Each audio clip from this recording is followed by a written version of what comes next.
इस समय पूरा देश राममय हुआ है, पूरा देश राम भक्ति में डूबा है। प्राण प्रतिष्ठा कार्यक्रम भी जोरों पर चल रहा है। 22 जनवरी को राम मंदिर का उद्घाटन होना है।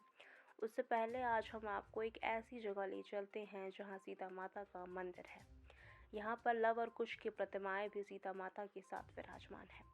यह मंदिर पुरातत्व विभाग के अंतर्गत आता है और रामनगर से 25 किलोमीटर दूर रामनगर वन प्रभाग के कोटा रेंज में आने वाला सीतावनी क्षेत्र न केवल आध्यात्मिक रूप से अपनी पहचान बनाए हुए है, बल्कि यह पर्यटन के क्षेत्र में भी प्रसिद्धि पा चुका है।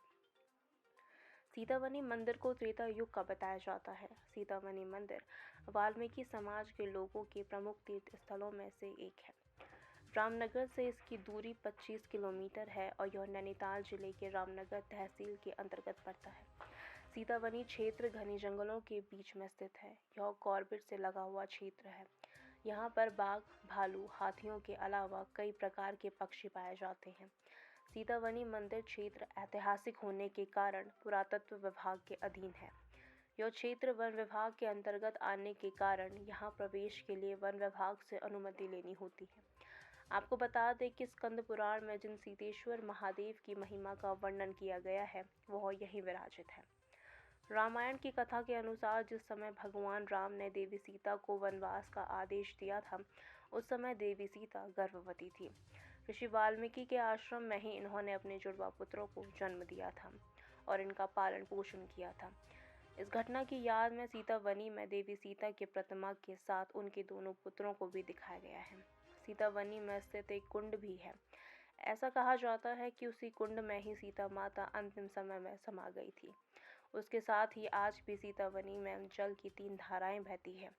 इन धाराओं की विशेषता यह है कि गर्मियों में इनका जल ठंडा और सर्दियों में गर्म रहता है। ऐसी मान्यता भी है कि माता सीता संग भगवान राम ने वैशाख मास में इसी स्थान पर महादेव का पूजन किया था। इसी कारण इस मंदिर को सीतेश्वर महादेव का मंदिर भी कहा जाता है।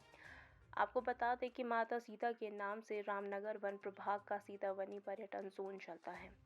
यहाँ पर 40 जिप्सियाँ सुबह की पाली में और 40 जिप्सियाँ शाम की पाली में पर्यटकों को सफारी पर लेकर जाती हैं। वहीं अब पवलगढ़ कंजर्वेशन रिजर्व का नाम बदलकर सीतावनी कंजर्वेशन रिजर्व रखने की घोषणा की जा चुकी है। 22 जनवरी को अयोध्या राम मंदिर प्राण प्रतिष्ठा के दिन इनका नाम सीतावनी कंजर्वेशन रिजर्व रखा जाएगा। इससे क्षेत्र के लोगों में काफ़ी खुशी की लहर है। आपको बता दें कि सरकार द्वारा स्थानीय लोगों के आग्रह पर ही यह निर्णय लिया गया है। यहाँ पर यह है कि धोबी जी कहने पर जब सीता जी को जब दूसरी बार वनवास हुआ था, तब यहाँ पर लक्ष्मण जी सीता जी को छोड़ के चले गए थे अयोध्या। और यहाँ मंदिर के अंदर में यह है कि सीता जी ने महादेव की पूजा की थी। तब यहाँ पर ये स्वयंभू जो है, ये जमीन से निकले हुए प्राकृतिक स्वयंभू बोला जाता है।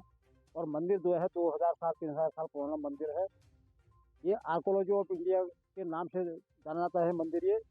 और कोई भी यहाँ पर कार्य होते तो केंद्र सरकार से ही जो बजट आता है उसी के द्वारा यहाँ पर जो मतलब कोई भी चीज यहाँ पर जो नवनिर्माण हो रहा है ना, तो सब केंद्र सरकार से ही होता है। धाराओं का महत्व यह है कि यहाँ पर वर्षों भर ये धाराएं चलती रहती हैं। और यहाँ पर गर्मियों में ठंडा पानी और सर्दियों में एकदम गुनगुना पानी, गर्म पानी। और पहाड़ियों से की तलहटी से ये पानी यहाँ पर स्रोत द्वारा आ रहा है।